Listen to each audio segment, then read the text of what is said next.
Colegas, eu vou iniciar dizendo o seguinte: por que Campinas? Por várias razões, até os que me antecederam já colocaram aqui, mas tem uma razão muito especial para mim.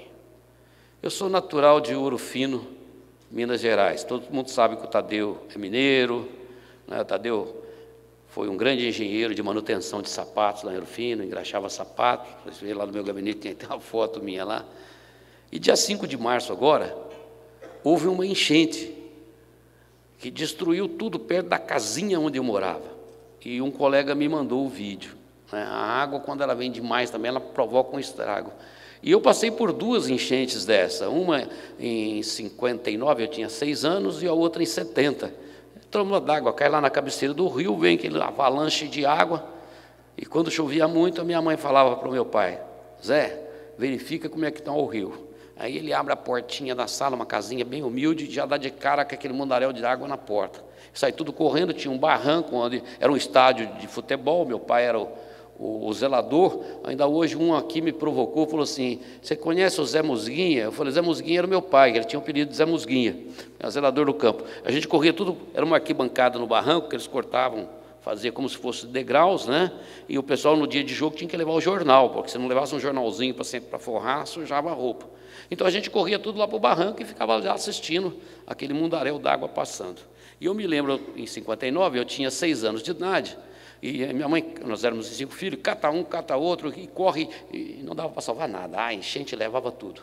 E eu fiquei por último, meu pai voltou correndo para me pegar, e ao invés de ele me pegar pelos braços, ele me pegou pelas pernas, e eu fui de ponta cabeça, né? Ele correndo na água, espirrava lama, isso de madrugada, vocês imaginam que cena, né? Então eu vejo que passei por situações lá em Ouro Fino, por muita água, e não por falta d'água, como nós vivemos hoje.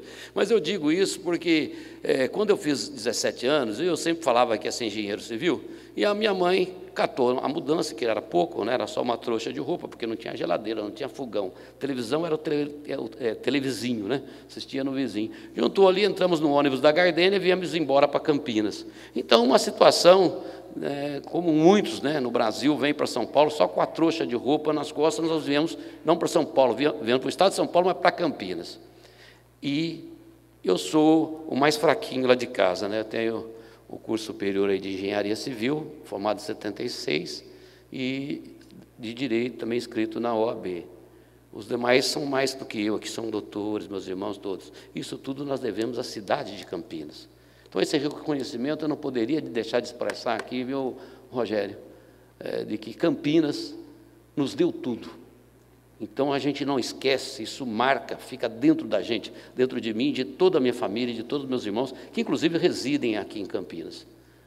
Foi uma grande cidade, Campinas, acolhedora, que deu tudo o que eu tenho, eu devo a Campinas. Por isso, nós estamos fazendo esse primeiro evento tão importante para discutir um assunto dessa natureza.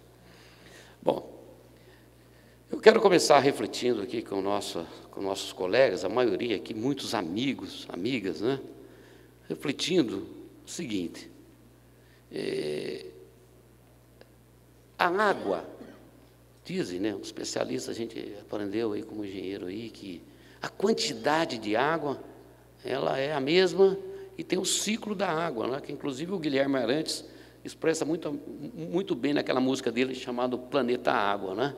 E mostra todo o ciclo da água, por onde ela passa, vai e volta. Né? E o mineiro, eu costumo dar o exemplo seguinte: se eu tivesse um queijo, eles falam que mineiro gosta de queijo e gosta mesmo, viu? Se eu tivesse um queijo para repartir em 2, era só picar no meio, né? A expressão é essa, viu? Picar, não fala cortar, não, fala picar. Cortava ao meio, se fosse em 4, daria 1/4 para cada um do queijo. Se fossem 10, os pedacinhos ia diminuindo. E se fossem 20 ou 50, nem sei se ia dar para dar algum pedaço para alguém. Se a água é a mesma quantia, e na década de 50, quando eu nasci, 53, tinha quanto? Qual era a população mundial? Quantas pessoas? Porque, como disse o doutor Ali de Lara aqui, água é vida. Sem água não é vida. Às vezes a pessoa faz, vou fazer greve lá por causa disso, vou ficar lá sem comer, fica lá fazendo greve de fome. Eu quero ver fazer greve de água, para ver quanto tempo a pessoa aguenta ficar sem tomar água. Porque realmente água é vida. Água, sem água não tem jeito de existir. Ora, então todo ser humano, ou tudo que tem vida, não só o ser humano, tudo que tem vida, né? Porque tem os animais, né? Tem a parte vegetal, a parte humana, todos precisam de água, as plantas precisam de água, tudo precisa de água. Os agrônomos sabem muito bem disso, que sem água não tem produção, né? Se a água é vida, né, e ela tem uma quantidade fixa, quanto mais aumenta as pessoas, aqueles que precisam de água, obviamente tem que repartir esse queijo aí, né, menos água. Era 3,5 bilhões, nós chegamos no final do século, falaram em 6,5 bi, agora já projeta aí 9 bilhões. Eu lembro em 70 que nós cantávamos aquela música, né, 90 milhões em ação, para frente Brasil, salve a seleção, 70 tricampeão mundial, 90 milhões de ações de habitantes, o Brasil. Hoje o IBGE informa que nós temos 208 milhões. De 70 para cá, dobrou a população brasileira. Estou falando de Brasil, para não falar de mundo. 200 milhões, mais de 200 milhões que precisam de água. E daqui mais uns 15 anos, serão quantos milhões da população do Brasil? E nós estamos falando do Brasil, que é a maior reserva hídrica do planeta. Ele diz, isso são os órgãos mundiais. O Brasil é a maior potência hídrica brasileira. E a gente viu o que aconteceu ano passado com a capital da América do Sul, que é São Paulo, a cidade mais populosa. Nós vimos o que aconteceu. O que será que está acontecendo? Como é que nós vamos resolver isso? A maior potência hídrica, tendo falta d'água. Nós estamos lá em Brasília, presidindo o Conselho Federal, e nós sabemos que já começou o racionamento ali, lá, racionamento da água em Brasília. Primeiro, mais gente para consumir. Segundo, e eu tenho certeza, e o exemplo aqui da Sanasa, para nós, é grandioso. Campinas está bem, porque tem uma boa gestão da água. Será que a gestão em todo o Brasil está bem? Quanto mais pessoas, quanto mais vidas, né? Dizer, os animais e também o reino vegetal, né? Todos precisam de água. E quando muitos precisam, não dá para desperdiçar nada. Quando tem sobra, não é aconselhável, mas não tem o problema. Má gestão. Eu acho que esses eventos que nós vamos fazer aqui, que fizemos em Brasília, lá, a Conferência Internacional de Água e Energia, com o apoio da WFO, da UPAD, da FEBRAE, do CONFEA, nós organizamos e fizemos aquela carta, né, Jorge? Nós ali chamamos bastante atenção para essa questão da água e do meio ambiente. Tudo depende de uma palavra chamada gestão. Se o Brasil hoje está na situação em que se encontra, não é por falta de arrecadação, questão econômica. A arrecadação é grande. Vocês veem aí o índice. É só cada um aqui fazer a conta. A hora que você ganha R$100, quanto que você paga de imposto de renda? Qual é o índice? Só do imposto de renda. E depois mais uma série de impostos.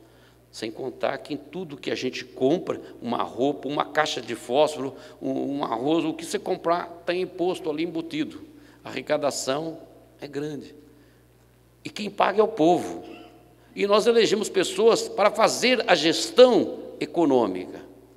E o Brasil, desse tamanho, com essa riqueza, é indiscutível que o Brasil tem um solo, tem sol, para se produzir precisa de luz solar. Por isso que a agronomia, o agronegócio, está segurando a onda nossa aí na balança comercial, né? e porque tem condições, tem terra, tem água, tem tudo. Temos riquezas minerais, temos petróleo, enfim, temos tudo, mas não temos gestão. Veja, vamos fazer 2 plataformas para a Petrobras lá, para petróleo, para pré-sal, R$1 bilhão cada uma, R$2 bilhões, de um órgão que vocês todos conhecem, chamado BNDES, portanto, dinheiro brasileiro.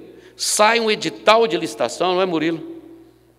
E empresas brasileiras são proibidas de participarem das licitações. Ah, mas tem empresa da Lava Jato. Não, são empresas que não teve nada a ver com a Lava Jato, empresas corretas, que não tem nenhum problema de qualquer falcatrua, mas não poderão participar. Só empresas estrangeiras com endereço no estrangeiro. Então, R$2 bilhões nossos, que vai para ajudar outros países. Isso é gestão? Nós podemos admitir isso? Óbvio que não. E é por isso que nós criamos a Frente Parlamentar mista, Senado e deputados, em defesa da engenharia, da infraestrutura e do desenvolvimento nacional. País nenhum vai desenvolver, país nenhum vai fazer uma boa gestão se não envolver a tecnologia, a engenharia, a agronomia. Não tem solução se não tiver no poder de decisão, como disse o Rogério, os profissionais da engenharia. Não é corporativismo, é uma questão de se preparar. Se fala que Ministério da Saúde, que a saúde é de médico. Não, ali é o Ministério da Doença. O Ministério da Saúde é da engenharia, porque quando a gente faz saneamento, como foi dito aqui, nós estamos garantindo saúde. E o Brasil tem um problema de saneamento, como foi dito aqui pelo doutor Ali, terrível. Mas nos próximos 20 anos nós não vamos dar conta de resolver esses 50%. Diferente aqui de Campinas, que tem uma boa gestão, e como foi dito aqui, tem uma boa gestão porque tem equipe técnica, porque tem engenheiros no comando. Por isso que a Sanasa é esse exemplo para todos. Tem espaço para todo mundo, mas as decisões técnicas tem que ter a equipe técnica. E a Sanasa tem isso, para poder fazer essa gestão das águas em Campinas, de ter aí o menor índice de perda. Por estar aí com metade da população, uma cidade do tamanho de Campinas, contemplado com saneamento. Mas se nós sairmos daqui agora e ir em qualquer hospital aí e verificar as pessoas que estão doentes lá no leito, estão lá por problema de veiculação hídrica. Ou beberam água contaminada, ou pisaram em água, fizeram... E sempre tiveram aqueles princípios, os prefeitos, vamos fazer uma lagoa de tratamento? Não vamos gastar com isso não. Joga direto lá no rio. Peixe não vota, não reclama. Peixe não vota. Porque sempre se caminhou na seguinte, quem tem voto? Esses que nós temos que contemplar. E não pensa na gestão, na qualidade de vida das pessoas. E o engenheiro, ele é preparado para isso. Desde que o mundo é mundo, desde quando começou lá com o caos, eu sempre falei que Deus foi um grande engenheiro do universo, também arquiteto, porque também arquitetou muita coisa bonita na natureza, foi um grande arquiteto do universo também. Mas ele deixou o planeta certinho e colocou para quem tomar conta? Falou para os engenheiros tomar conta disso. Eu aprendi com 18 anos de idade, já estou com 63, há 45 anos atrás, quando cheguei aqui em Campinas, e lá na universidade, na nossa PUC, Paulo, o professor respondeu para o colega, olha, o colega perguntou, o que é engenharia, mestre? Ele disse, engenharia é a transformação dos recursos naturais em bens às pessoas, sem causar danos ao meio ambiente. Essa é a definição da engenharia, é o que nós vamos aplicar se nós queremos solucionar, se nós quisermos solucionar o problema do país. E o problema começa pela água. A água é a maior riqueza que nós temos. A água, daqui mais 15 anos, vai valer ouro. É como se extraísse ouro. Na época da Brasil Colônia, que extraía ouro. Portugal se beneficiou bastante, com muito ouro nosso. Mas a água vai virar ouro. E aí vai fazer o quê? Vai colocar nos barris e vai remeter para o mundo todo? Alimento também. Porque o que o Brasil vai enfrentar lá na frente, sem dúvida nenhuma, o Brasil e o mundo inteiro vai enfrentar, vai ser a falta d'água e alimentos. Nós sabemos como produzir alimentos, nós sabemos como tratar a água, saneamento temos que pôr na pauta, sim, e tem que ter grandes investimentos aí, inclusive do governo federal, para que realmente a gente resgate aquilo que nós mesmos poluímos, aquilo que nós mesmos causamos dano. E isso se faz com conhecimento técnico científico, ou seja, com o nosso notório saber. Eu acredito que agora, com a frente parlamentar, a atuação que a gente vem fazendo lá, eu tenho sentido que nós estamos tendo uma penetração muito grande. Ainda hoje, eu cheguei agora de pouco da Argentina. O Conselho de Engenharia e Agronomia foi o único conselho que foi chamado pelo Itamaraty para ir à Argentina. Está tendo uma reunião lá do Mercosul, Brasil, Uruguai, Paraguai, Argentina, com a União Europeia. Estão lá 15 países da Europa para traçar e negociar os termos de cooperação entre o Mercosul e a União Europeia. E nós estivemos lá. E continuo lá representado pelo conselheiro Evandro, com a nossa assessoria. A reunião vai lá até sexta-feira. Eu precisei voltar para o nosso evento aqui das águas. Mas a gente já viu um reconhecimento do governo em nos chamar lá para quê? Para acompanhar as negociações e entender que a opinião da engenharia, da agronomia, inclusive o Evandro, que me representa lá, é da agronomia, conselheiro federal da agronomia. Eles entenderam que é importante a engenharia participar disso para poder negociar em pé de igualdade com os países da Europa. Então, eu fico muito feliz. Com relação ao nosso oitavo, para finalizar o nosso oitavo Fórum Mundial das Águas, que iniciamos com a conferência, lembrar para todos que depois dessa conferência lá em Brasília, o CONFEA foi admitido no Fórum Mundial, na composição da sessão de 60 delegados. O Brasil agora tem lá o assento no Fórum Mundial das Águas. Esse fórum ocorre em Brasília e nós não podíamos faltar com a nossa responsabilidade de chegar lá em 2018 em condições de fazer um debate de alto nível no Fórum Mundial das Águas, representando bem o Brasil. Como eu disse, Deus acertou o mundo e colocou na mão da engenharia e mandou que nós, engenheiros, que nós transformássemos os recursos naturais em bens das pessoas sem causar dano ao meio ambiente, ou seja, garantindo a proteção ao meio ambiente. E nós não podemos, é a nossa responsabilidade chegar num fórum mundial, não é um fórum brasileiro, é um fórum mundial, onde virão o mundo todo aqui para discutir o futuro da questão das águas no mundo. E o Brasil como maior reserva hídrica.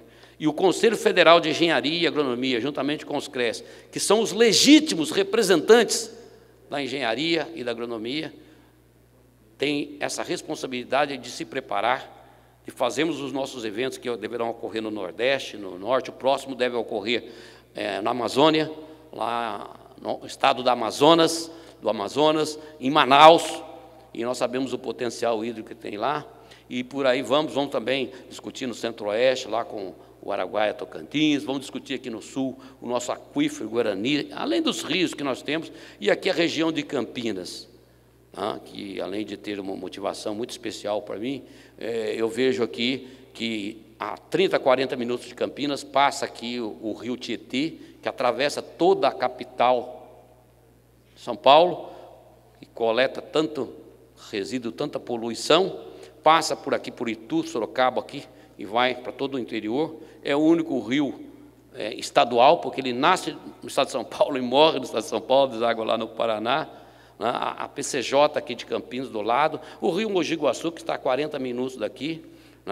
A Cantareira, a reserva que você pega aqui é Dom Pedro, em 40 minutos, vocês estão aqui em Atibaia, ali, com toda a reserva hídrica. Portanto, nós tínhamos que começar uma discussão desse porte por aqui. E vamos fazer a discussão em todo o território nacional, para chegarmos no ano que vem, em março do ano que vem, daqui a um ano exatamente, a engenharia e a agronomia brasileira em condições de sentar com os representantes de todo o mundo, a ONU e todos eles, e mostrarmos que nós conhecemos o nosso país, que nós conhecemos o que acontece com a água, da importância da água para a vida e para o meio ambiente, e para o mundo e para as pessoas. Esse é o intuito de nós iniciarmos hoje essa caminhada. Estamos dando o primeiro passo. E como dizem os filósofos, nós temos uma distância aí a percorrer com essa questão. Mas nós temos que dar o primeiro passo. E os demais passos seguidos do primeiro nos permite a percorrer essa distância.